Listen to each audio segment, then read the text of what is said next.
প্রিয় দর্শক, শুভ সকাল।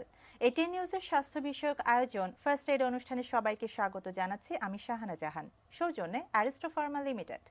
আজকে আমাদের সাথে অতিথি হিসেবে আছেন অধ্যাপক doctor KC Ganguly, senior consultant, head of medicine, বক্ষব্যাধি বিভাগ, ইম্পালস হাসপাতাল, ঢাকা ও ট্রেজারার, অ্যাজমা অ্যাসোসিয়েশন, বাংলাদেশ।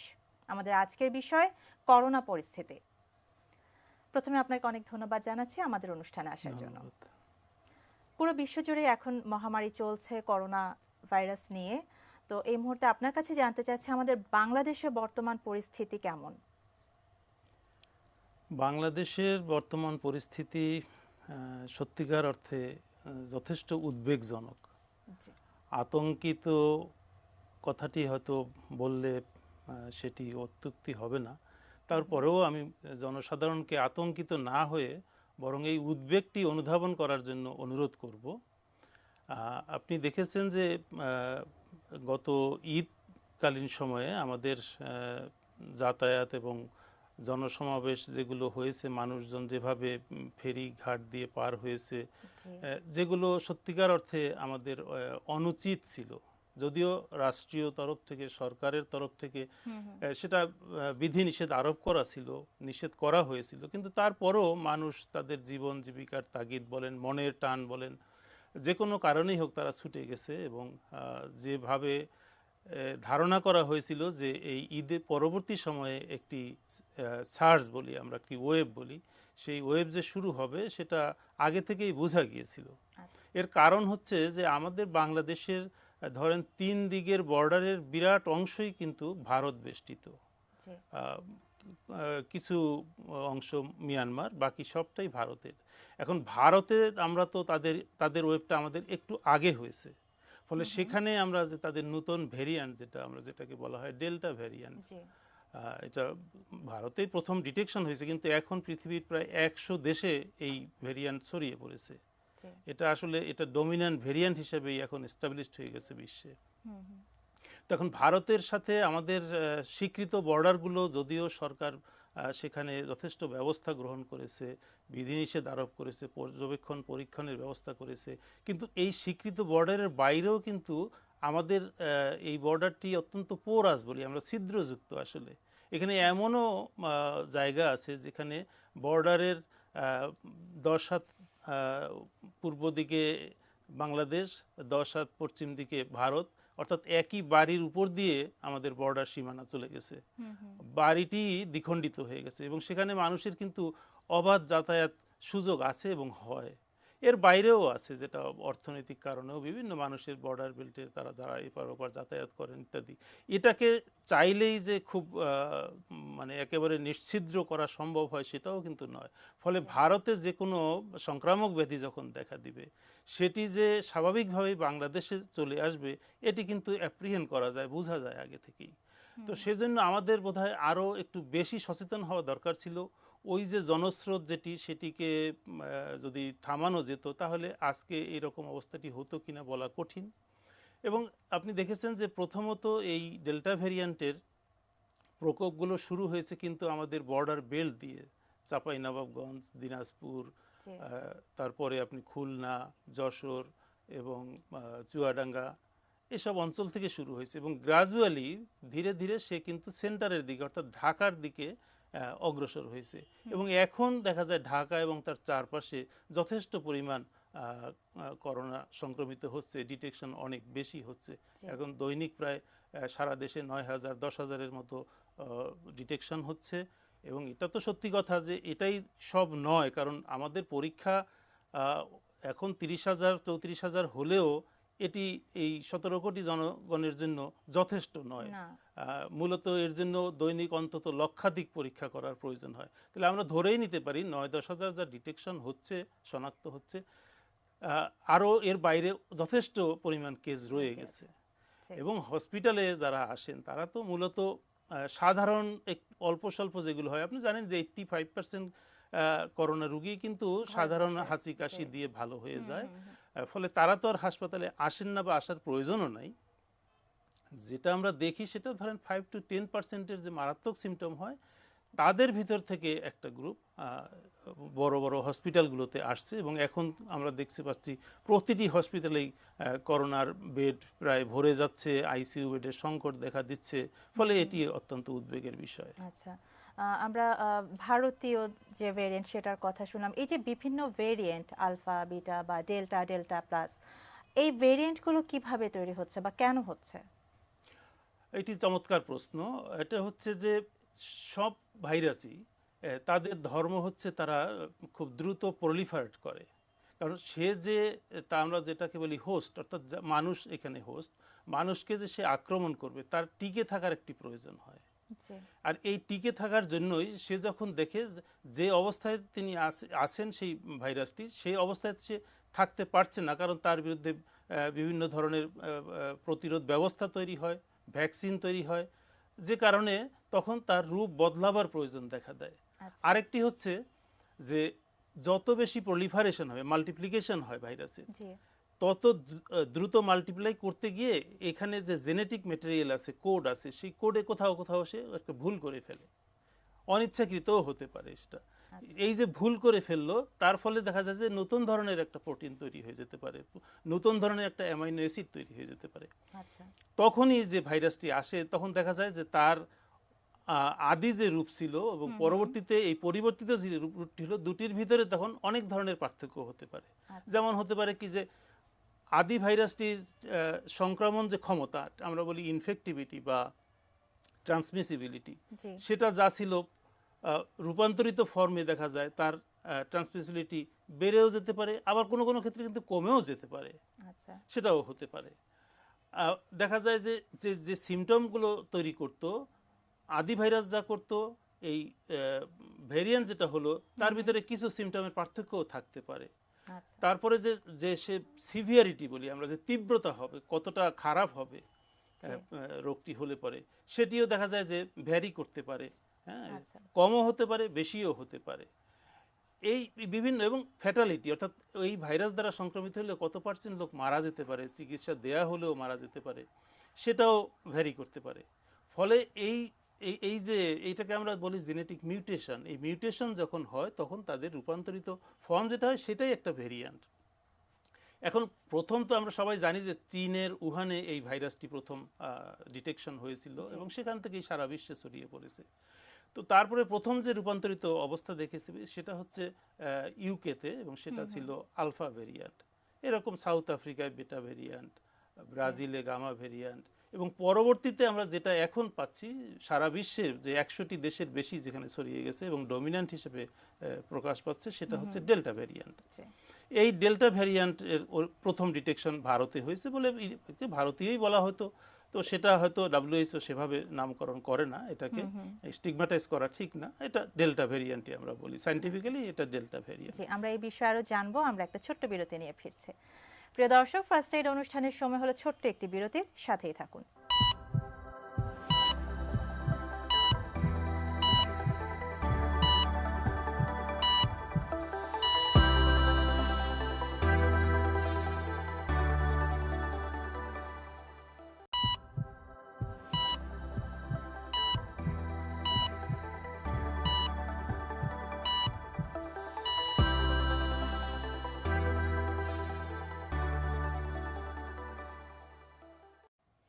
বিরতির পর আবারও ফিরে এলাম ফার্স্ট এইড অনুষ্ঠানে। আমাদের সাথে আজকে অতিথি হিসেবে আছেন অধ্যাপক doctor KC Ganguly, senior consultant, বক্ষব্যাধি বিভাগ, ইম্পালস হাসপাতাল, ঢাকা ও ট্রেজারার, অ্যাজমা অ্যাসোসিয়েশন বাংলাদেশ।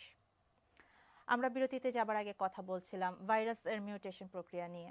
এখন জানতে চাচ্ছি যে আগে যে ভাইরাস ছিল তার থেকে এখন ভাইরাস আমরা যেটা দেখতে পাচ্ছি অনেক শক্তিশালী হচ্ছে।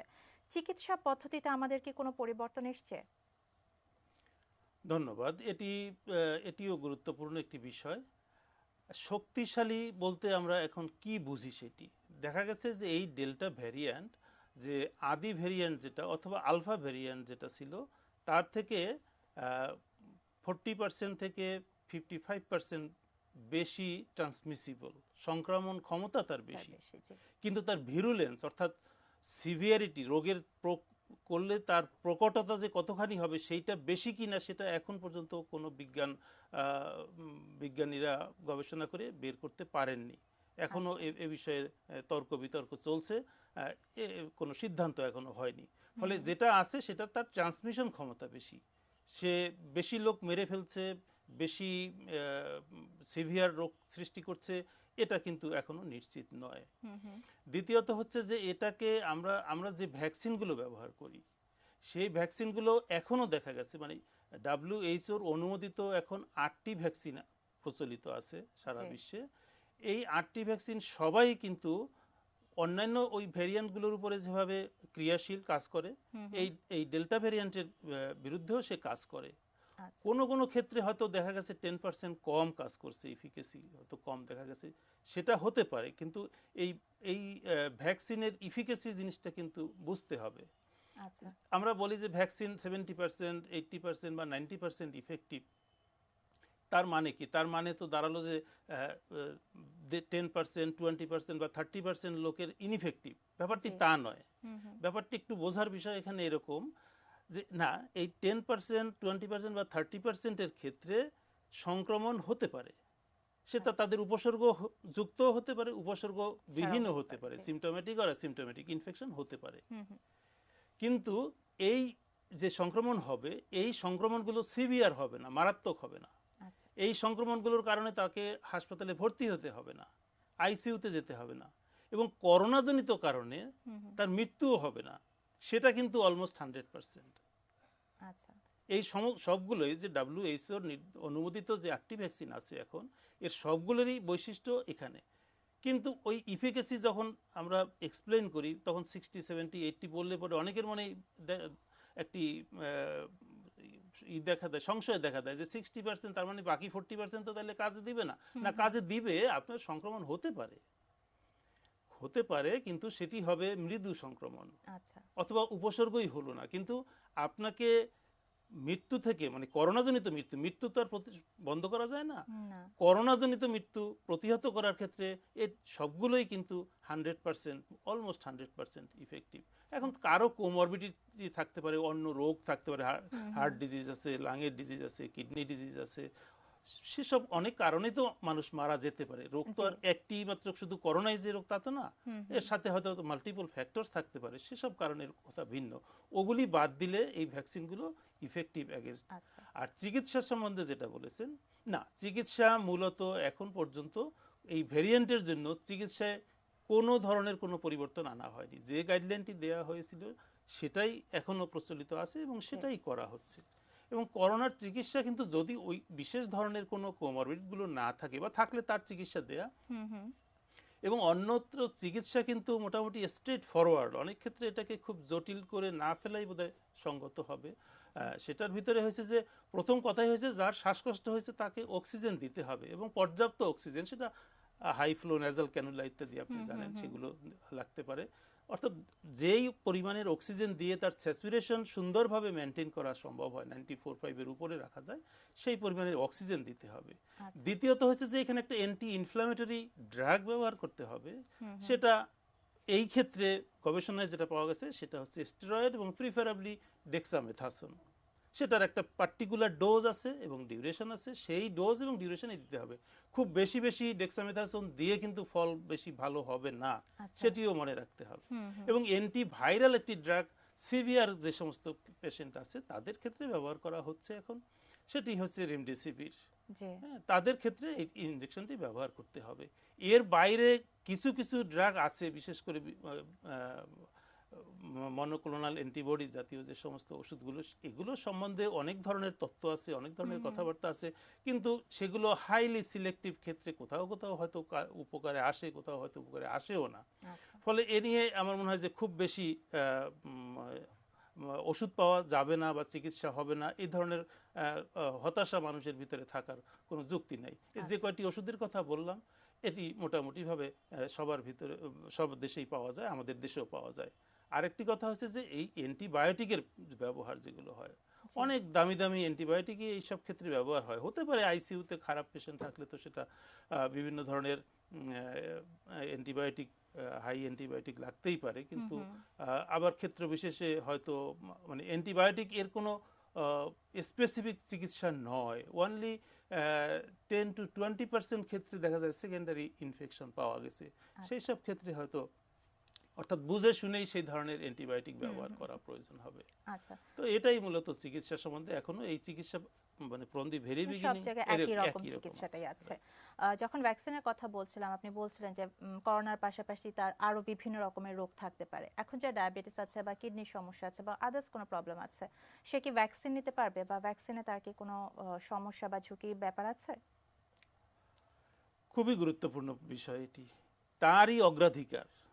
যার আচ্ছা। যার এই যে কোমরবিডিটি গুলো আছে, যার বয়স বরং একটু বেশি, বা এই যে যেগুলো বললেন সেটা তো একটু মধ্য বয়সের বা বেশি বয়সেরই রোগ, ডায়াবেটিস ধরেন, কিডনির রোগ বলেন, hypertension, ischemic heart disease, asthma, COPD, অর্থাৎ এই ব্যক্তি তো করোনা সংক্রমিত হলে পরে তার মৃত্যু ঝুঁকি বেশি। বেশি, জি। অতএব তাকেই ভ্যাকসিনেশনে প্রিফারেন্স দিতে হবে, যেহেতু ভ্যাকসিনের কিছু সংকট আছে আমাদের।